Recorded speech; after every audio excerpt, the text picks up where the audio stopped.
राम राम जी सभी भाई बहनों को स्वागत है आपका एक और नए दिन में। तो आज है हमारा डे 7 ऑफ सीईटी प्रिपरेशन। तो सुबह सुबह मैं अपने टारगेट्स बनाकर कर देती हूँ अपना दिन शुरू। तो आज की वीडियो कुछ स्पेशल है। तो जैसे कि आपको पता है कि मैं अपनी प्रिपरेशन घर से ही कर रही हूँ। मैंने अपनी ग्रेजुएशन और जो भी मेरी स्टडीज़ है वो सभी मैंने घर से ही कंप्लीट की है। तो मैं आपको ये बताऊँगी या फिर मैं शेयर करूँगी कि भाई मैंने अपनी कैसे स्टडीज़ मैनेज की है घर पर ही, कैसे मैं चीज़ें फ़ॉलो करती हूँ, किन बातों का ध्यान रखती हूँ घर पर पढ़ते वक़्त। तो जैसे कि हमें पता ही है कि अगर घर में शोर ना हो, सारे मेंबर्स ना हो, तो वो घर ही नहीं लगता। तो ये तो चीज़ कॉमन होती है हर एक घर में कि शोर तो होगा ही, है ना? तो सबसे पहली चीज़ जो मैं फ़ॉलो करती हूँ वो है, एक मेरा ऐसा एक एरिया है, एक ऐसा रूम है जहाँ पर बैठकर मैं वहीं पर बैठकर ही अपना पढ़ाई करती हूँ। तो सबसे पहली चीज़ तो हमारे पास एक ऐसा एरिया होना चाहिए, वो चाहे कैसा भी रूम हो, वो चाहे बेशक से हमारा स्टोर रूम हो, कैसा भी रूम हो, लेकिन उसको हम अपने ढंग से, अपने तरीके से कैसा भी बना सकते हैं।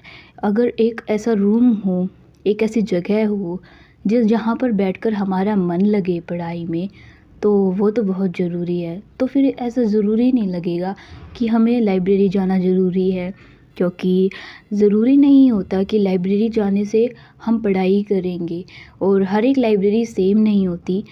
एक बात सोच कर देखो, जैसे हम लाइब्रेरी जाएंगे तो आने जाने का भी टाइम लगेगा। तो कुछ तो होता है कि पास में लाइब्रेरी होती है, लेकिन कुछ के ज़्यादा दूर होती है लाइब्रेरी, तो वो नहीं मैनेज कर पाते लाइब्रेरी जाना, तो उनको घर पर ही तैयारी करनी पड़ती है। तो मैं कैसे तैयारी करती हूँ, जैसे मैंने अपने रूम में ये ऐसे मैप लगा रखे हैं, स्टिकर्स लगा रखे हैं, कुछ कोट्स लगा लीजिए। ऐसे अपने रूम को डेकोरेट कीजिए, ऐसा बनाइए कि जहाँ पर हमारा बैठने में मन लगे, हमारा पढ़ाई करने में मन लगे, वो चाहे कैसा भी रूम हो आपके घर में। तो हम हरियाणा में बोलते हैं ना, वो चाहे बेशक से तूड़ी वाला रूम हो, है ना? तो अपनी एक ऐसी जगह बनाकर और अपनी पढ़ाई मैंने भी शुरू कर दी। इस रूम में पहले कोई नहीं एंटर करता था।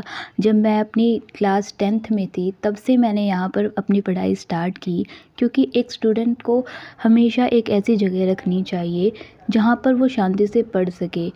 तो मैं भी ऐसे ही करती हूँ। मैंने सबसे पहले तो अपने रूम को डिसाइड किया कि मुझे अपनी पढ़ाई यहीं पर करनी है, और मैंने अपनी बुक्स वगैरह सब कुछ यहाँ पर अच्छे से लगा ली। और अगर हमारी बुक्स भी इधर उधर कहीं कहीं रखी रहे ना, तो फिर हमें वो पढ़ाई करते वक्त वो मिलेगी ही नहीं। तो हमारी एक ऐसी ये भी होनी चाहिए आदत कि हम अपनी बुक्स को एक जगह पर अच्छे से रखें। तो इसके बाद दूसरी मेन चीज़ है वो है हमारी स्टडी टेबल के रिगार्डिंग। तो ज़रूरी नहीं है कि हम कोई महंगी टेबल ही ख़रीदें। तो एक नॉर्मल सी टेबल होती है जो, वो भी हम परचेज़ कर सकें, या फिर कोई भी घर में भी ऐसे स्टूल वगैरह, टेबल वगैरह मिल जाती है हमें नॉर्मली। तो उसको अच्छे से हम कोई भी कवर वगैरह लगाकर तो उस पर भी पढ़ाई कर सकते हैं। एक नॉर्मल सी चेयर, नॉर्मल सी टेबल पर बैठकर भी पढ़ाई कर सकते हैं। इसके फ़ायदे पता है क्या है, कि जैसे हम पढ़ाई कर रहे हैं, तो अगर हम बैठकर पढ़ाई करेंगे बेड पर या फिर चारपाई पर कहीं पर भी, तो थोड़ी देर बाद ही हम लेट जाएंगे। उसके बाद थोड़ी थोड़ी आंखें बंद होने लग जाएंगी, तो पता ही नहीं लगेगा कि हम कब सो जाते हैं। तो इसका ये फ़ायदा होगा, अगर हम स्टडी टेबल पर बैठकर पढ़ेंगे, हमारी एक तो जो हमारी बैक होती है वो स्ट्रेट रहेगी, और हम थोड़ा सा एक्टिवली पढ़ाई कर पाएंगे। तो एक और ये भी मेन चीज़ है हमारी स्टडी टेबल के रिगार्डिंग। इसके अलावा देखो, एक्सेप्शंस तो हर एक चीज़ में होते हैं। किसी के पास होगा कि भाई हम वो नॉर्मल चेयर, नॉर्मल टेबल भी नहीं एडजस्ट कर पाएंगे, तो उसके अलावा देखो ये ना एक लैपटॉप टेबल बोलते हैं इसको भी हम खरीद सकते हैं। इसको अगर हम चारपाई पर बैठकर या फिर बेड पर बैठकर कहीं पर भी बैठकर अगर इसमें पढ़े, ये ना सर्दियों में बहुत ज़्यादा कामयाब होती है। मैं सर्दियों में इसी पर बैठकर पढ़ती हूँ। इसमें ना क्या होता है, इसमें भी हम थोड़ा सा एक्टिवली रह पाएंगे। अगर हम नॉर्मली वैसे पढ़ेंगे तो नहीं पढ़ा जाएगा इतनी देर, इन पर बैठकर पढ़ेंगे ना तो उसमें थोड़ा-सा फ़र्क होगा। इन सब चीज़ों के अलावा आप ना आज प्लीज़ एक ये काम करना, अपनी स्टडी टेबल और जो आपने अपना एरिया डिसाइड कर रखा है कि आप कहाँ पर पढ़ते हो, वो सब फ़ोटोज़ ना आज टेलीग्राम पर प्लीज़ शेयर करना, ताकि और बच्चों को भी पता लगे कि हम क्या-क्या कैसे अपनी स्टडी टेबल को डेकोरेट कर सकते हैं, और थोड़ा-सा मोटिवेट हो कि हाँ भई, हमें ज़रूरी नहीं है कि लाइब्रेरी ही जाना ज़रूरी हो, या फिर कोई महँगे कोचिंग इंस्टीट्यूट या फिर कोई गुरुकुल वगैरह ही जॉइन करना ज़रूरी हो। हम अपने घर में रहकर भी अच्छे से पढ़ाई कर सकते हैं, है ना? मैं भी तो इतने सालों से पढ़ाई कर रही हूँ, मैंने अपनी ग्रेजुएशन भी कर ली, और मैं अभी अपनी ये वाली तैयारियाँ भी कर रही हूँ, और मैंने बहुत अच्छे तरीके से अपनी स्टडीज़ कंटिन्यू रखी है। देखो, स्टूडेंट लाइफ का मतलब ही यही है कि भाई स्ट्रगल। तो अगर हम स्ट्रगल फ़ेज़ में ये सब सोचते रहेंगे कि सिर्फ़ अरे मेरे पास ये नहीं है, मेरे पास वो नहीं है, नहीं, हमें अपने आप एडजस्ट करना पड़ेगा। हमें अपने आप सोचना पड़ेगा कि कैसे हम अपनी पढ़ाई को कंटिन्यू कर पाएँ। अगर हम इस टाइम पर ये सिर्फ़ बहाने बनाते रह गए कि मुझे लाइब्रेरी नहीं जाने दिया, मुझे वहाँ नहीं जाने दिया, मेरे पास टेबल नहीं है, मेरे पास वो नहीं है, हमें अपने आप एडजस्ट करना पड़ेगा।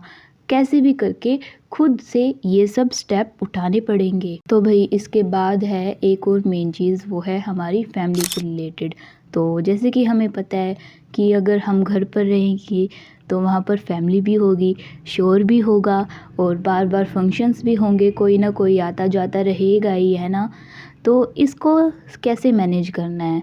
तो इसके लिए हमें अपने पेरेंट्स से अच्छे से बात करनी पड़ेगी। हमें उन्हें बताना पड़ेगा कि हमें पढ़ाई करनी है और कुछ ही टाइम रहता है सिर्फ़, अगर ये टाइम भी हमारा ऐसे ही वेस्ट हो गया तो फिर से वही साल वेस्ट होगा, वो टाइम चला जाएगा।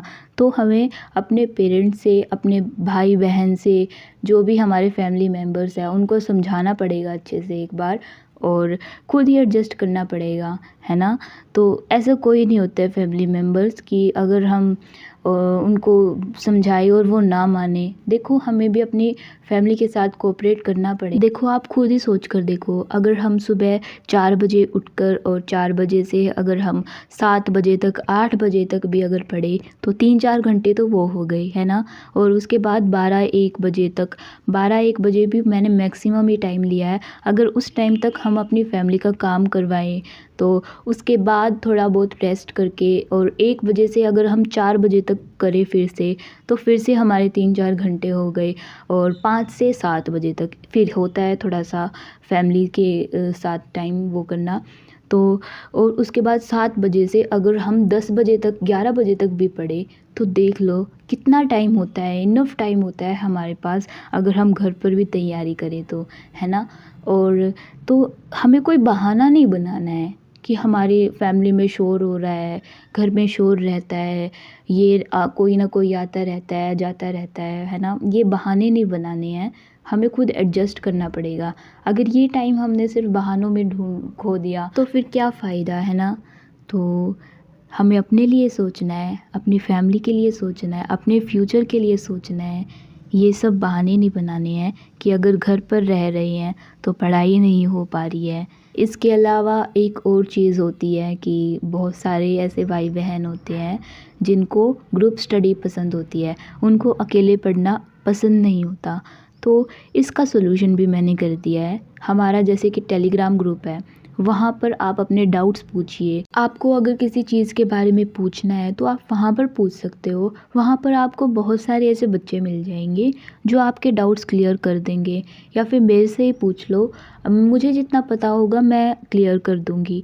तो ऐसा नहीं सोचना है कि भई हम तो अकेले हैं, आपके साथ और भी आपके भाई-बहन हैं। एक लिमिट में रहकर अच्छे से डिस्कशन कीजिए। ये सब हमें खुद एडजस्ट करना पड़ेगा। अगर हम इस छोटी सी प्रॉब्लम का ही सॉल्यूशन नहीं कर पा रहे हैं, तो अभी तो हमारी ज़िंदगी में, हमारी लाइफ में और भी बहुत बड़ी प्रॉब्लम्स आने वाली है, तो उनका सामना हम कैसे करेंगे, है ना?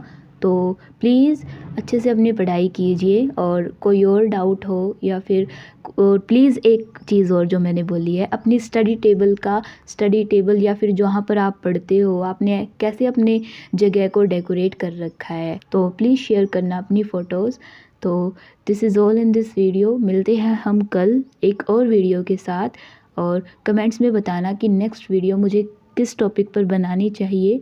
सो मिलते हैं कल। Tata, bye bye, take care.